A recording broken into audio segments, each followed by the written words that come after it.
कृष्ण कुंज में बाई जी का जो स्थायी निवास बन गया था, अखंड वृंदावन का वास करने के लिए कृष्ण कुंज में आ गई वृंदावन। एक कथा कल आप सुन रहे थे। इसी कृष्ण कुंज में आंगन में ही एक पीपल का वृक्ष था, उसमें बहुत सर्प निकला करते। तीसरे चौथे दिन कोई ना कोई सर्प पेड़ के अंदर से निकल के बाहर आ जाता था। मीरा जी, सावित्री जी, नर्मदा जी, चंदाबाई जी सब डर जाती थी।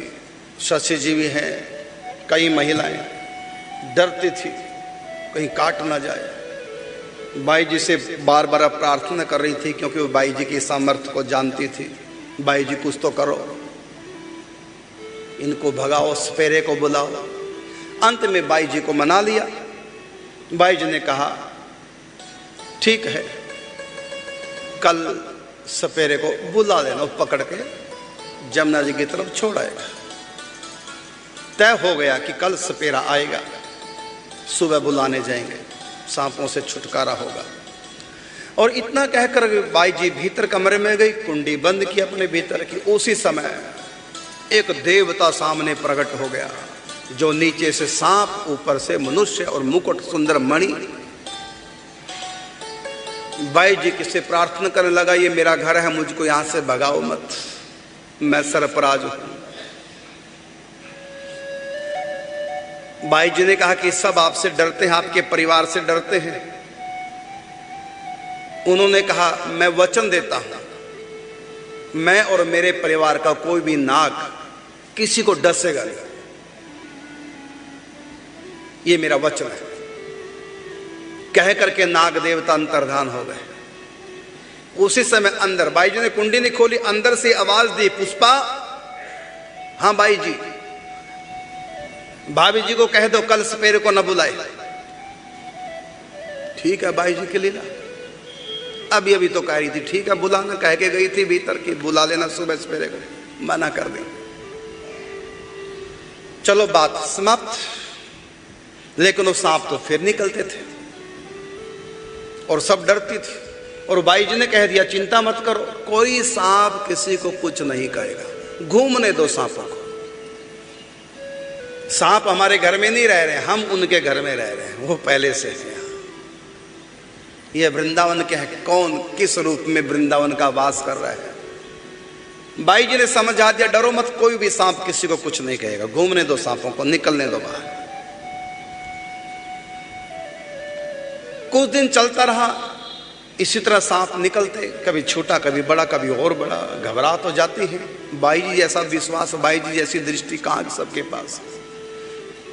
कुछ समय के बाद फिर बाई जी से कहा, गलती से अंधेरे में सीढ़ियां चढ़ते हुए कहीं सांप के ऊपर पांव रखा गया तो सांप तो डसेगा। बाई जी ने कहा नहीं डसेगा। का भले ना डसे, सांप के ऊपर पांव पड़ गया अपराध तो हो जाएगा, उसको चोट पहुंच जाएगी और फिर डर तो हमको लग ही रहा है। ऐसा यदि सपेरे को बुला के सांपों को नहीं निकलवाना, कम से कम पीपल के और सीढ़ियों के बीच में दीवार कर दो, इस दीवार से इस तरफ सांप नहीं आएंगे। बाई जी ने कहा ठीक है, जैसे तुम्हारी इच्छा कर लो, फिर जैसे भी मिस्त्री को बुलाकर। अब रेत बजरी ईंटें सब मंगा ली, रेत सीमेंट ईंटें मंगवा ली और एक मिस्त्री को तैयार किया। मिस्त्री ने स्वीकार कर लिया, ठीक है मैं दीवार करूंगा। अगले दिन सुबह सुबह मिस्त्री आया और रोने लगा, बाई जी के चरणों में पड़ गया, मैं नहीं बनाऊंगा। चंदाबाई जी का मैं बिल्कुल नहीं दीवार बनाऊंगा। कहा क्यों नहीं बनाओगे, कल तो तुमने हाँ की थी। अच्छा पैसे कम लग रहे होंगे, ठीक है जितने तुम कहोगे हम थोड़ा बढ़ा के दे देंगे, चलो कोई नहीं दीवार बनाओ। किसी और से बना लो, 1 लाख रुपए भी देंगे तब भी मैं दीवार नहीं बनाऊंगा। घबरा रहे, पसीने छूट रहे हैं, व्याकुल डर रहे हैं। सोचा ऐसा हुआ क्या, क्या हुआ, किसने कुछ कहा? तब उसने बाई जी के सामने, सब महिलाओं के सामने कहा कि कल मैं जब यहां कह के गया था कि ठीक है कल से काम प्रारंभ कर देंगे, सामान मंगा लो,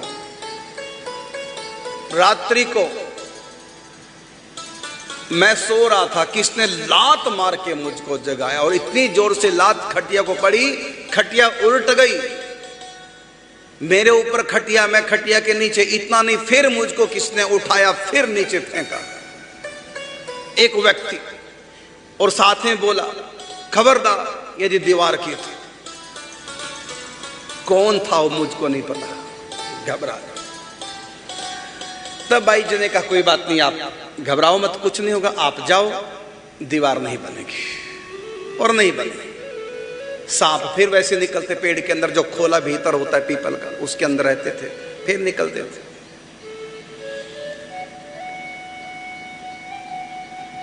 तो बाई जी वहां पर 3 साल तक रही। कभी किसी सांप ने किसी को काटा नहीं, घूमते रहते थे घर में। कौन थे वो, ये तो बाई जी जाने। साधारण सांप तो होंगे नहीं, जो साधारण सांप होते हैं वो तो ऐसे नहीं प्रकट हो सकते। ये तो दिव्य थे, जो ब्रजवास कर रहे थे। शायद बाई जी का सत्संग लाभ लेने के लिए, बाई जी के दर्शनों के लिए कोई दिव्य शक्ति आई थी। इस रहस्य को कोई नहीं जानता। बाई जी के जीवन के बड़े बड़े रहस्य हैं और आज तक वो रहस्य बने हैं। कुछ एक रहस्यों पर बाई जी ने जाने से पहले पर्दा उठा दिया था।